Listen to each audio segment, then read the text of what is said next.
Welcome guys आज जो है हम यहाँ पे बेसिकली एनएलपी को यूज़ करके और एनएलटीके को यूज़ करके मतलब अपना नेचुरल लैंग्वेज प्रोसेसिंग के अंदर एनएलटीके को यूज़ करके अपने डेटा को प्रेडिक्ट करने वाले हैं। और बेसिकली गाइस यहाँ पे क्या है, हमारे पास एक कैगल का डेटा सेट है जिसमें हमें ये प्रेडिक्शन करके बताना है कि इसके अंदर जो भी हमें डेटा गिवन है, न्यूज़ थी बेसिकली ये। तो जैसे आप लोगों को पता है, न्यूज़ कोई भी होती है तो वो फेक होती है और रियल होती है, ठीक है गाइस। तो हमें यहाँ पे मतलब ट्रू और फेक बेसिकली प्रेडिक्ट करना है कि वो न्यूज़ जो है वो सही है या वो गलत है। तो न्यूज़ अब आप लोग समझते हो कि एक मतलब पूरे एक स्ट्रिंग की फॉर्मेट में बेसिकली सेंटेंसेस की फॉर्म में होता है। तो वहाँ पे गाइस हम नॉर्मल मशीन लर्निंग को मतलब अब लेबल एनकोडिंग वगैरह को यूज़ नहीं कर सकते। तो यहाँ पे हमारे पास कुछ नए कॉन्सेप्ट्स आएंगे बेसिकली। तो आप लोगों को वो समझने में बहुत इंटरेस्टिंग होगा, बहुत अच्छी वीडियो होगी ये गाइस। इसके अंदर बेसिकली मैंने यहाँ पे जो ये डेटा सेट लिया है कैगल से लिया है, और ये बहुत रीसेंट डेटा सेट है। आप लोग जाओगे देखोगे तो मैं अपनी वीडियोस में जो भी ऊपर रिसेंटली डेटा सेट अपलोड हुए होते हैं उन्हीं को यूज़ करता हूँ गाइस। तो ये भी एक कैगल की प्रॉब्लम है। और इसके अंदर बेसिकली देखो, यहाँ पे मैंने आप लोगों के लिए लिखा है कि हमें करना क्या है, कि हम लोगों को एक एल्गोरिथम बनाना है जो कि ये प्रेडिक्ट कर सके कि न्यूज़ जो है वो फेक है या नहीं है, ठीक है गाइस। तो यहाँ पे गाइस मैं पहले ही बता दूँ आपको, मेरे पास 2 CSV फाइल्स थी इस डेटा सेट के अंदर। तो इस डेटा सेट के अंदर मेरे पास जो 2 CSV फाइल्स थी ना, वो थी एक फ़ेक और एक ट्रू, ठीक है गाइस। ये फेक CSV फाइल थी और एक ट्रू CSV फाइल थी। तो गाइज़ यहाँ पे मैंने करा क्या है, मैं आपको एकदम बेसिक से स्टार्ट करूँगा बेसिकली। कि पहले मैंने नमपाई इंपोर्ट करा, पांडास इंपोर्ट करा और सीबॉर्न मैटप्लॉटलिब, तब विजुअलाइजेशन लाइब्रेरीज हैं जो उनको इंपोर्ट किया। आरई रेगुलर एक्सप्रेशन, जो भी लोग इसके बारे में नहीं जानते, बहुत ही कॉमन लाइब्रेरी है गाइज़ ये, और बहुत ज़्यादा यूज़ होती है बेसिकली। जैसे हमें कोई क्रेडिट कार्ड का नंबर है उसको डिज़ाइन करना है, या कुछ भी ईमेल आईडी वगैरह अगर आपको बेसिकली ऐसे डिज़ाइन करनी है, तो हम यहाँ पे आरई को रेगुलर एक्सप्रेशंस को यूज़ करते हैं। और ये गाइस हमारी पाइथन, जावा, C++ तो में भी यूज़ होती है, ये हर जगह यूज़ होती है रेगुलर एक्सप्रेशंस, ठीक है गाइस। और यहाँ पे मैंने स्ट्रिंग NLTK जो कि हमारी NLP लाइब्रेरी है उसको यूज़ करा है। स्टॉप वर्ड्स मैं बताऊँगा क्या होते हैं, वर्डनेट, ये दोनों पहले मैंने डाउनलोड करे हैं। तो ये हमें ऐसे डाउनलोड करना पड़ता है कि अगर आपके सिस्टम में नहीं है तो आप लोगों को ये डाउनलोड करना पड़ेगा, अगर है तो आप लोग इन 2 स्टेप्स को रिमूव कर देना। उसके बाद गाइज मैंने यहाँ पे स्टॉप वर्ड्स को अपने इंपोर्ट करा है, ट्रेंटास्प्लिट और मल्टीनोबियल नाइव बेस, जो मेरा बेसिकली यहाँ पे क्लासीफायर रहने वाला है, उसको मैंने यहाँ पे इंपोर्ट करा है। और काउंट वेक्टराइज़र, इसके बारे में मैं आपको बताऊँगा कि ये क्या है, ठीक है गाइज। और बेसिकली क्रॉस वैलिडेशन प्रेडिक्ट को मैंने यहाँ पे यूज़ करा है। ROC स्कोर जो मुझे प्रेडिक्ट करना था उसको मैंने यहाँ पे इंपोर्ट किया है। तो ठीक है गाइज, अब चलते हैं। तो मैंने स्टार्टिंग में क्या करा गाइज, यहाँ पे फेक और ट्रू अपनी CSV फाइल को इंपोर्ट कर लिया। इंपोर्ट करने के बाद मैंने यहाँ पे नल वैल्यूज़ को चेक कर लिया। तो नल वैल्यूज़ की जो मेरी यहाँ पे देख रहे हो कि इस डेटा सेट के अंदर कोई भी नल वैल्यू प्रेजेंट नहीं थी, ठीक है गाइज, हम नल वैल्यू नहीं थी। तो मैंने यहाँ पे क्या करा, फेक के अंदर मेरे पास जो सब्जेक्ट्स थे मैंने उनको प्रिंट कराया कि क्या क्या सब्जेक्ट्स थे मेरे पास यहाँ पे। तो आप यहाँ पे सब्जेक्ट्स देख सकते हो, मेरे पास news, politics, government news, left news, US की न्यूज़, मिडल ईस्ट की न्यूज़, ये सारे कुछ सब्जेक्ट्स थे। तो मैंने यहाँ पे काउंट प्लॉट के थ्रू ना इनको प्लॉट करा है कि हम देख सकें कि डेटा कैसा हमारा डिस्ट्रीब्यूटेड है, डेटा हमारा स्ट्रक्चर्ड है या नहीं है, डेटा बैलेंस्ड है या नहीं है। ये चेक करने के लिए ये काउंट प्लॉट यूज़ करना बहुत इंपॉर्टेंट है। तो इसलिए मैंने यहाँ पे काउंट प्लॉट को यूज़ किया है। ऐसे ही मैंने ट्रू के सब्जेक्ट्स जो थे उनको भी विजुलाइज़ कराया गाइस। तो यहाँ पे आप देख सकते हो नीचे जो है ये हमारे ट्रू के सब्जेक्ट्स हैं। ट्रू CSV फाइल के अंदर हमारे पास सिर्फ दो ही सब्जेक्ट्स थे बेसिकली, एक पॉलिटिक्स न्यूज़ और एक वर्ल्ड न्यूज़, बस ये 2 सब्जेक्ट्स थे गाइज़। इसके बाद गाइज़ मैंने यहाँ पे क्या करा कि मैंने ना इन दोनों को बेसिकली यहाँ पे आप देख सकते हो कि ट्रू और फेक के अंदर एक कैटेगरी थी, तो मैंने यहाँ पे कैटेगरी कॉलम बना दिया जिसके अंदर 1 और 0 कर दिया है। मतलब 1 हमारा ट्रू के लिए है और फेक के लिए हमारा 0 है। तो ये कॉलम मैंने बेसिकली बना दिया दोनों में, ठीक है गाइज़। ये आप देख सकते हो ना, ट्रू के अंदर मैंने कैटेगरी नाम का कॉलम बनाया और फेक के अंदर मैंने कैटेगरी नाम का कॉलम बनाया, और फेक के अंदर जितनी फाइल्स थी उसको 0 कर दिया और ट्रू के अंदर 1 कर दिया, ठीक है गाइस। अब मैंने इन दोनों को कॉन्कैटिनेट कर दिया, बेसिकली मर्ज किया है। तो यहाँ पे कॉन्कैटिनेट कर दिया ताकि मेरे सातों सब्जेक्ट्स एक साथ कर सकूँ मैं गाइस। तो मैंने यहाँ पे क्या किया, दोनों CSV फाइल को कर दिया कॉन्कैटिनेट करने के बाद जब मैंने यहाँ पे काउंट प्लॉट को यूज़ करके अपनी कैटेगरी को प्रिंट कराया ना, तो आप यहाँ पे देख सकते हो ये रही मेरी कैटेगरीज़ 0 और 1। बहुत ज़्यादा डिफरेंस नहीं है, बहुत ही अच्छा डेटा है, मतलब बैलेंस्ड है डेटा, इतना बेकार नहीं है कि मुझे यहाँ पे स्मूथ वगैरह को यूज़ करना पड़े। डेटा मेरा बैलेंस्ड है बिल्कुल, आप देख सकते हो यहाँ पे कुछ ज़्यादा डिफरेंस नहीं है, ठीक है। और मैंने यहाँ पे अपनी शेप को भी प्रिंट कराया है, जो कि आप देख सकते हो इतनी रोज़ और 5 कॉलम्स है बेसिकली इसमें, ठीक है गाइस। तो इसके बाद मैंने क्या करा, यहाँ पे ये मर्ज करने से पहले था मेरा डेटा, अब मैंने इसको कर दिया मर्ज। तो मर्ज करने के बाद गाइस जब मैंने यहाँ पे काउंट प्लॉट को यूज़ करके, नीचे देखो यहाँ पे काउंट प्लॉट को यूज़ करके अपने सब्जेक्ट्स को प्रिंट कराया, तो अभी तक आप लोग देख रहे थे कि यहाँ पे कुछ ऐसे सब्जेक्ट्स गिवन थे। अब आप यहाँ पे देखोगे ना तो सब्जेक्ट्स की रेंज मेरी ज़्यादा हो जाएगी, ठीक है गाइस। आप लोग यहाँ पे देख सकते हो, क्योंकि यहाँ पे मेरे फेक के भी सब्जेक्ट्स मैंने ऐड कर दिए और ट्रू के भी ऐड कर दिए। एक DF नाम का एक डेटा फ्रेम बनाया, DF नाम का, उसके अंदर मैंने ये दोनों चीज़ें ऐड कर दी हैं। दोनों फाइल्स को बेसिकली कॉन्कैटिनेट कर दिया, और कॉन्कैटिनेट करने के बाद यहाँ पे मेरे पास सारे सब्जेक्ट्स जो हैं वो आ गए। अब मेरे पास जब सारे सब्जेक्ट्स आ गए हैं तो मैंने यहाँ पर क्या किया है, अब यहाँ से बेसिकली हमारा सारा काम शुरू होता है। तो यहाँ पर मैंने एक कंबाइंड टेक्स्ट नाम का एक कॉलम बनाया, उसके अंदर जो भी मेरे पास कॉलम थे ना, ये टेक्स्ट, टाइटल और सब्जेक्ट्स, ठीक है, इन तीनों कॉलम्स को मैंने इसमें कर दिया मर्ज। बेसिकली आप यहाँ पे देख सकते हो थोड़ा थोड़ा स्पेस डाल के मैंने इन तीनों को कर दिया ऐड, ठीक है गाइस। मतलब कॉन्कैटिनेट किया है, ये बेसिकली कॉन्कैटिनेट ऑपरेटर है। तो मैंने इन तीनों को मर्ज कर दिया एक ही कॉलम के अंदर, जिसका नाम रख दिया कंबाइंड टेक्स्ट, ठीक है। और बाकी सारे कॉलम्स को मैंने अपना कर दिया डिलीट। यहाँ पे हमारे 5 कॉलम थे, तो एक डेट कॉलम भी था उसके अंदर, उसको मैंने डिलीट कर दिया गाइस यहाँ से, ठीक है। तो मेरे पास अब ये एक ही कॉलम है कंबाइंड टेक्स्ट नाम का। अब बेसिकली हम यहाँ पे अपना काम करने वाले हैं। यहाँ पे तो मैंने अपने फीचर्स को कंबाइन कर लिया, अब जो है वो मुझे क्या करना है, अब बेसिकली हमारा यहाँ पे NLP का काम शुरू होता है गाइस। जो मुझे करना है, हमें यहाँ पे स्टॉप वर्ड्स, जो भी लोग फेमिलियर नहीं है स्टॉप वर्ड से, मैं NLP में पहले भी वीडियोज़ बना चुका हूँ, वहाँ पर जाके देखना कि स्टॉप वर्ड्स क्या होते हैं। यहाँ पर भी बताऊँगा। स्टॉप वर्ड्स गाइस वो वर्ड्स जो अनयूज़फुल होते हैं, बेसिकली जो हमारे डेटा के लिए रेलिवेंट नहीं है, बेसिकली हमारी प्रिडिक्शन के लिए वो रेलेवेंट नहीं है, जैसे ए, एंड, द, आवरसेल्व्स, हर, ये सब वर्ड्स जो हैं जो हमारे लिए रेलेवेंट नहीं है, इनको हम रिमूव कर देते हैं अपने उन सेंटेंसेस में से, ठीक है गाइस। तो इसके ऊपर मैंने वीडियो बना रखी है पहले से, स्पेसी के अंदर मैंने जहाँ पे सिखाया भी है गाइस, तो वहाँ पे आप लोग प्लीज़ एक बार चेक कर लेना, और डिस्क्रिप्शन में मैं लिंक दे दूँगा। और गाइस यहाँ पे मैंने क्या करा, उन वर्ड्स के लिए यहाँ पे मैंने स्टॉप वर्ड्स नाम का एक बेसिकली फंक्शन बनाया, जिसके अंदर मैं क्या कर रहा हूँ, इंग्लिश के अंदर जो भी मेरे स्टॉप वर्ड्स हैं, बेसिकली यहाँ पे हमारे इंग्लिश का मतलब है इंग्लिश लाइब्रेरी के अंदर, इंग्लिश लैंग्वेज के अंदर हमारे कुछ स्टॉप वर्ड्स डिफाइंड होते हैं पाइथन के अंदर, तो मैंने उन्हीं को यूज़ करा। सिर्फ आप चाहो तो इसको बढ़ा भी सकते हो, मतलब अब मान लो कि मेरे को कोई वर्ड इसके अंदर ऐड करना है जो कि पहले से एडेड नहीं है, तो हम वो भी कर सकते हैं गाइस।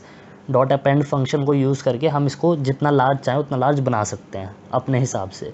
तो यहाँ पे मैंने सिर्फ इंग्लिश लैंग्वेज के हिसाब से इसको चूज़ कर लिया, और पंचुएशंस जो थी उनमें इसको अपडेट करके रिमूव कर दिया। बेसिकली मैंने यही काम करा है कि यहाँ पे जो है स्टॉप वर्ड्स को रिमूव करा है, ये जो है मेरा अनयूज़फुल वर्ड्स को रिमूव करने के लिए, जो कि बहुत ज़रूरी है ताकि हमारा फंक्शन जो है, जो हमारा बेसिकली प्रेडिक्शन जो होने वाली है, ताकि वो एफिशिएंट हो सके इसीलिए, और अच्छी हो सके इसीलिए हमने ये करा है। वरना प्री प्रोसेसिंग में गाइस बहुत ज़्यादा टाइम लगेगा।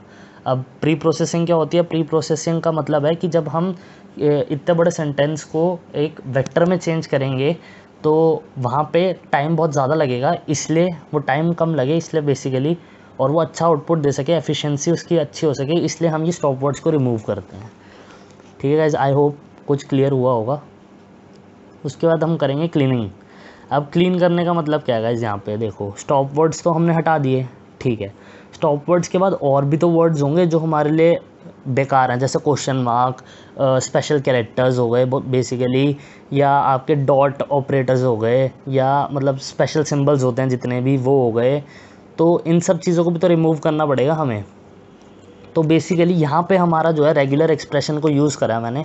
सबसे पहले मैंने क्या करा, जो भी हमारा टेक्स्ट है, हमें नहीं पता वो अपर केस में है लोअर केस में है, मैंने सबको ही लोअर केस में कन्वर्ट कर दिया। जितना भी टेक्स्ट था सारा का सारा लोअर केस में आ जाएगा वो हमारा, ठीक है।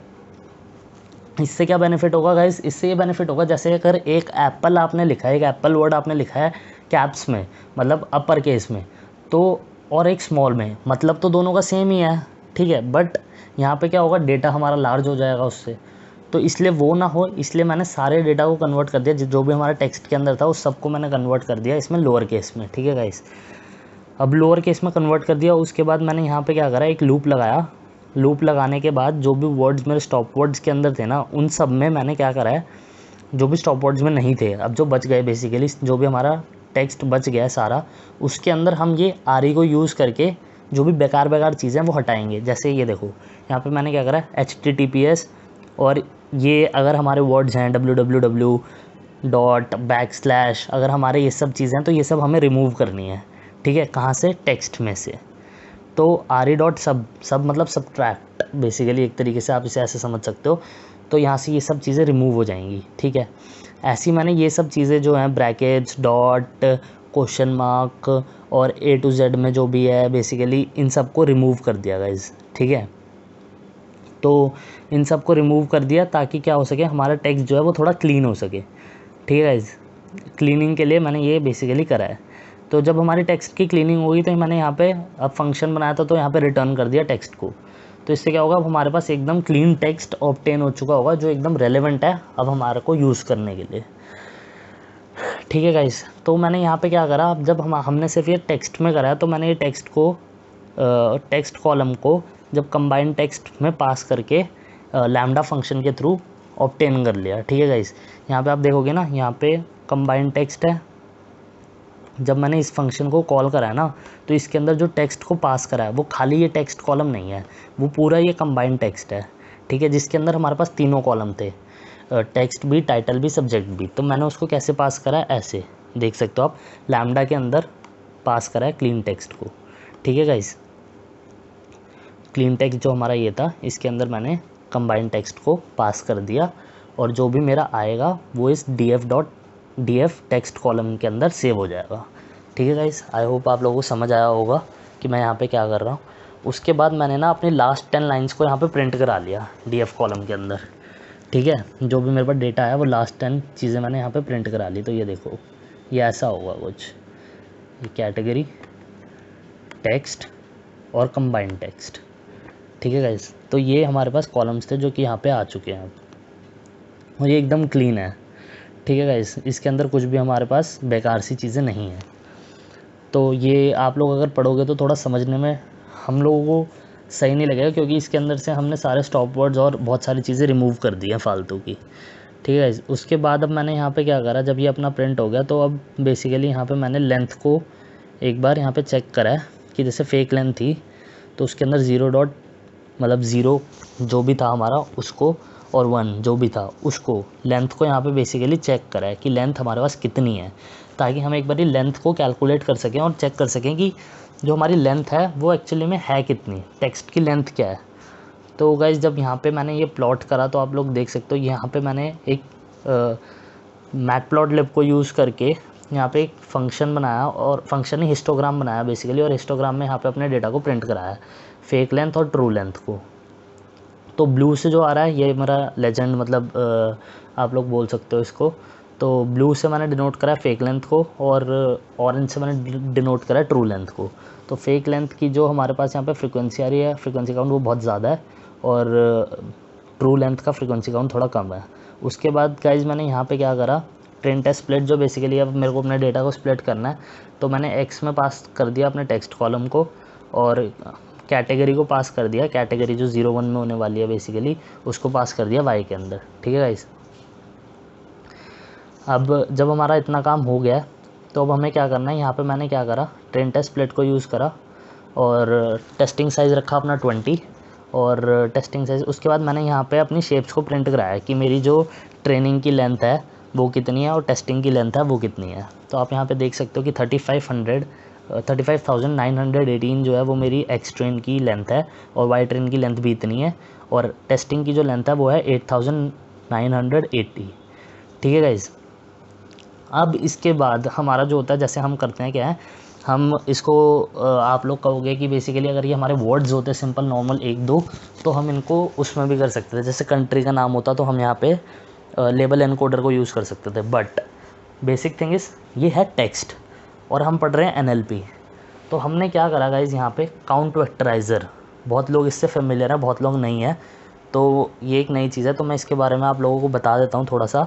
ये क्या करता है बेसिकली, काउंट वेक्टराइज़र जो होता है ये हमारा कन्वर्ट करता है टेक्स्ट को वेक्टर्स की फॉर्म में, वेक्टर्स ऑफ टोकन काउंट। ठीक है, टोकन्स क्या होते हैं, टोकन काउंट क्या होता है, ये सब गाइस अगर आपको नहीं पता तो प्लीज़ एक बार मेरी स्पेसी की वीडियो है उसको चेकआउट कर लेना ज़रूर, डिस्क्रिप्शन में आपको लिंक मिल जाएगा, वहाँ पे आपको सब कुछ समझ आ जाएगा।